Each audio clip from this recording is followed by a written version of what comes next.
Okay, fellow reefers, I'm documenting what my tank looks like in hopes that you can help me identify the cause of some of my corals dying on me. I've written a lengthy explanation in a document that I'm going to share online that you can read through. In addition to this video, I thought might help provide some insight into what things look like. I've turned the lights up to white, so hopefully you can see okay here. So let's start with kind of top to bottom. I've got a Reef Breeders Photon V2 with the Aquatic Life T5 hybrid for a light system. And when you look, that light is roughly 12 inches off the water and then around 20 to 24 inches to the top of the rock. I've rented a par meter from Bulk Reef Supply and get roughly 160 par on the sand bed, up to about 300 at the top of those rocks right there, with the middle being around 250 par. What I've been fighting, I guess I should start by saying this tank is roughly a year old, and what I've been fighting for about 6 months was a light infestation of dinoflagellates, which I've had some luck with in resolving. You can kind of see it on the sand bed there. It's not the pearly white. It's a brown dusting when I look at the tank. Might not quite show up that way in the video. I've tried a couple of different methods to get rid of that, including upping the nitrates and phosphates to outcompete, dosing various bacterias that I've explained in the documentation I'll put online. And let's go from there. It kind of seems like coming out of this dinoflagellate battle where some things have begun to suffer. And you can see I've got a Amani cap that's doing pretty well for the most part. It's continuing to encrust and spread. I've got various other coral in here. A dead pool mushroom right there. Some kind of, I guess I'll say Acropora. A little chalice right there. Those two are a couple of my latest experiments to see if things are getting better. Time will tell here, but doing okay so far. Got a hammer right there, some GSP, some utter chaos, a type of Zoa I forget the name of, and some Sunny D's. One interesting note is in between those two, I did have a layer, and you can see a little bit of some green zoas that have closed up and since melted away. The other two, I guess I should say three, have continued to expand. I've got one sort of acro right here that is fading. It ends up turning white, and the tissue recedes. I've got some acans right here. I think they're a little bit annoyed right now, but the one on the left there's had some polyp bailout. Not sure why. Got some other corals that are doing okay and holding up.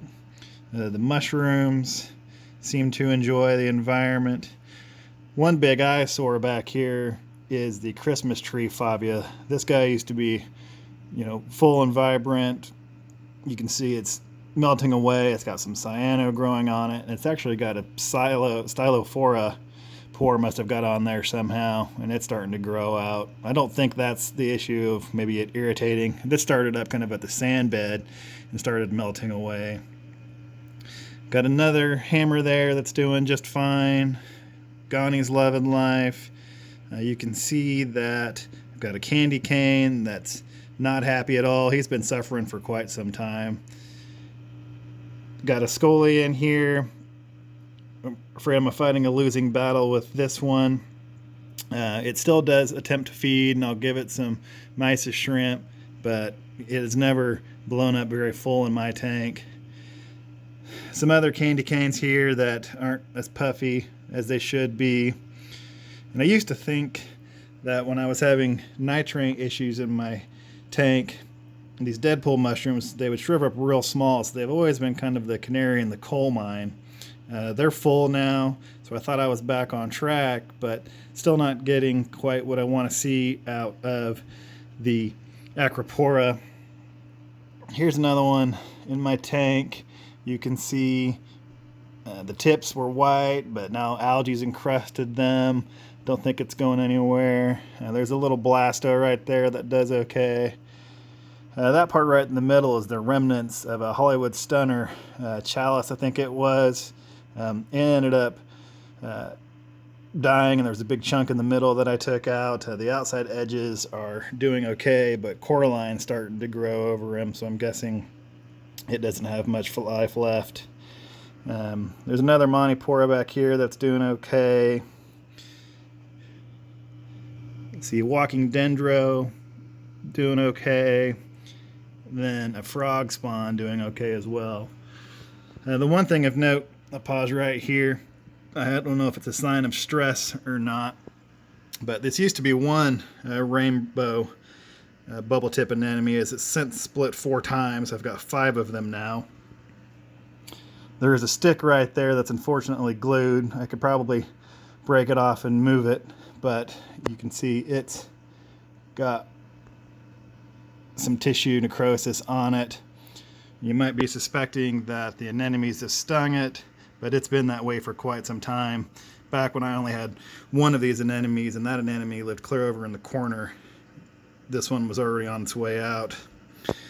The one, I guess I'll say Acropora, is this guy here. He's happy all the time no matter what. It's got a good polyp extension on it. So that is a quick tour of the tank. Basically, it's just a lack of thriving from various corals, mostly the Acropora SPS type. Quick tour of my sump. It's just a 40-gallon breeder. It's my Reef Octopus skimmer. Got some rubble rock in the center with a bit of keto. Keto's pretty new. I added that in there because I had some elevated nitrates. Nitrates were probably upwards of 50 on a Red Sea test kit. The phosphates were at 0.2. That was part of my dinoflagellate battle.